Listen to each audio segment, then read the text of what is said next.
With his recent loss to Justin Gaethje, the UFC's self-proclaimed cash cow was badly exposed as a fighter who simply isn't at that level yet.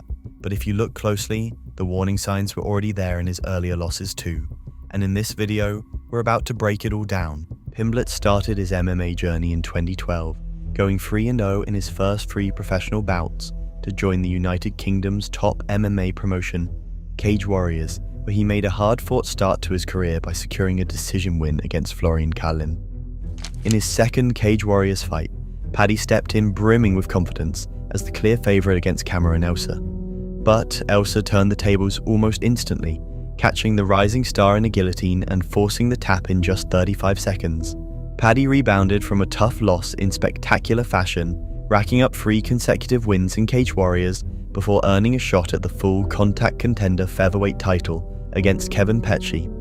Pimblett would win the fight in under 2 rounds and then send a stern message to the featherweights across the UK. No matter what you throw at me, I'll keep coming forward, no matter what. To be honest, I don't give a flying F who you put me in the cage with next, because they are going to get leaded. Simple. Put me in there with anyone. Showed it before, hit me as hard as you want, I'll come back at you stronger. You've got nothing for me when we get in there, no one has.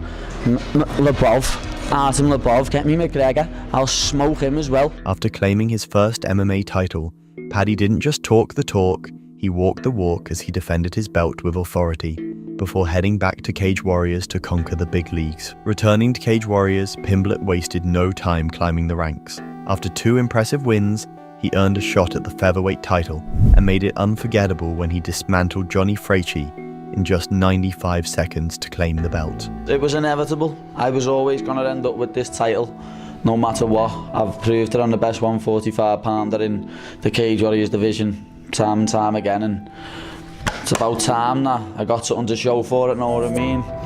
It fits, know what I mean? It suits me, it's mine. And what would make us as happy as Paddy was when he won the belt is if you click that subscribe button and helped us grow the channel. Paddy defended his title against Julian Erosa once, before the world. Paddy talked the talk heading into the fight. I'm not a boxer, I'm not a striker, I'm not a grappler, I'm not a wrestler, know what I mean? I'm a mixed martial artist. I'll come out and I'll strike.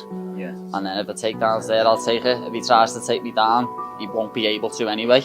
So it's all good. It's all about tonight now, all of us getting our hand raised, as always. When the cage door closed, Paddy couldn't back up his words as Narimani outstruck and outgrappled him, dominating the fight and earning a clear decision win that left fans stunned.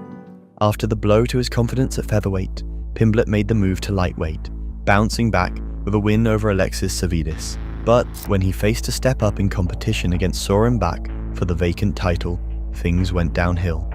As always, Paddy walked into the fight with his usual confidence. I love proving all them people wrong who haven't got a clue, think they've got a clue. It's hilarious. I love it. It's proper pushed me on over the years, just proving absolute helmets wrong. So I'll continue to do it. I love it when they're like that. I've got loads of support now, know what I mean? I can't fault me support. Everyone who supports me, they're fucking brilliant, know what I mean? I have the best support out there, so I'm putting it out there. After Nad beat me, he got signed and stuff like that, and it's been spoke about with other people, but that's just the way it is, isn't it? Like, I don't like to say it, I don't want to be big-headed, but I'm the biggest name in UK MMA, if not European MMA. So people are always going to think that, aren't they? If you get past Paddy, you get in the UFC, or you get a title shot, know what I mean? But that's just the way it is. I don't mind. I'm leaving here with that belt on September 1st, so.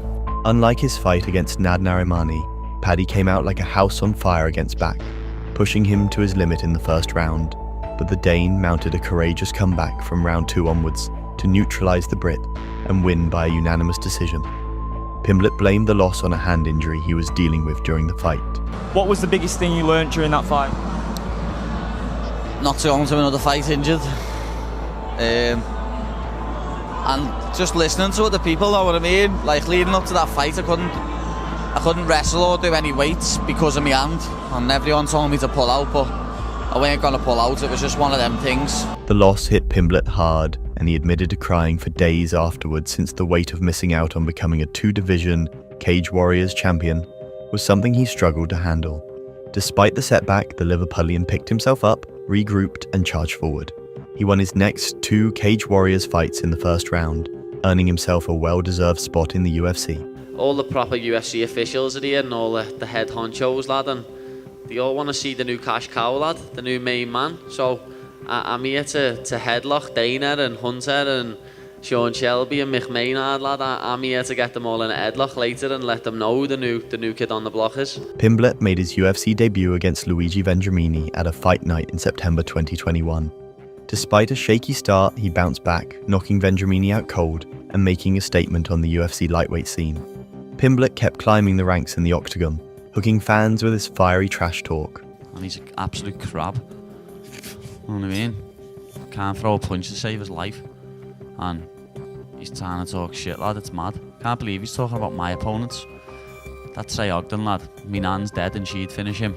And performances inside the cage where he defeated Rodrigo Vargas and Jordan Levitt in back-to-back fights, solidifying his place as the UFC's top prospect.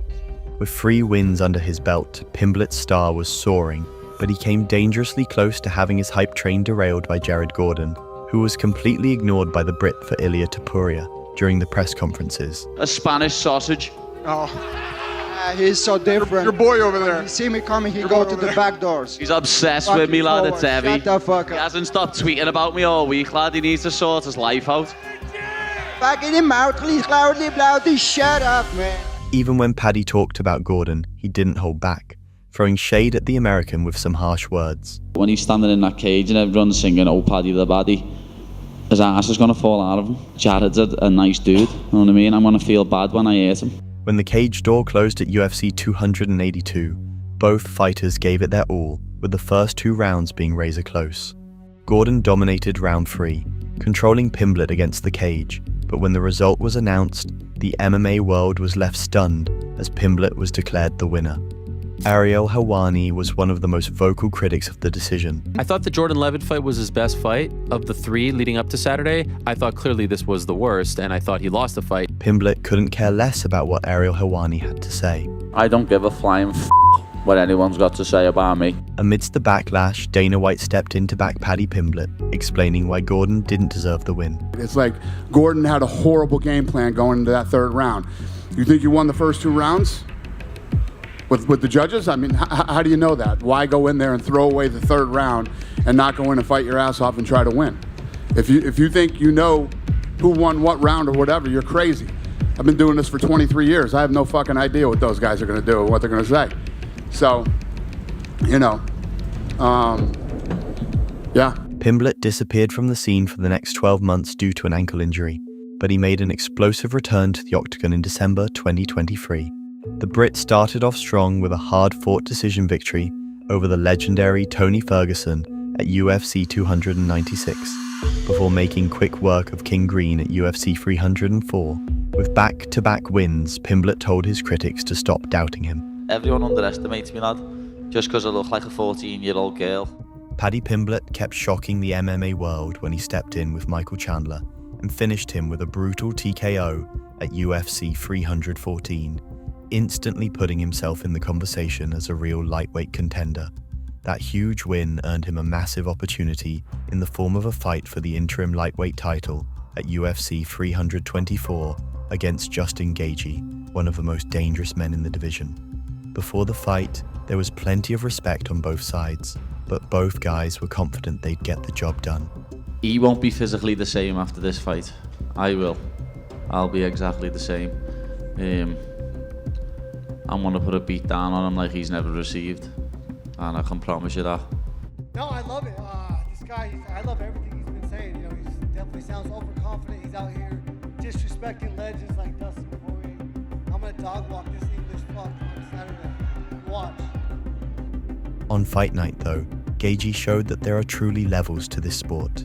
He beat Pimblett from start to finish, knocking him down multiple times and controlling the fight throughout.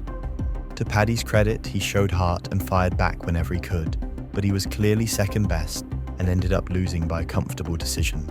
This was Pimblett's first loss in the UFC, and now the big question is how he responds. He still dreams of a future matchup with Ilia Topuria, but for now, that goal feels far away, because there's a long and difficult road ahead before he can think about another title shot. Do you think Paddy Pimblett will ever win a UFC title before he retires? Let us know what you think in the comments. And if you're curious to watch another cash cow's failures inside the cage, check out my breakdown on who has gotten better of Conor McGregor since entering MMA.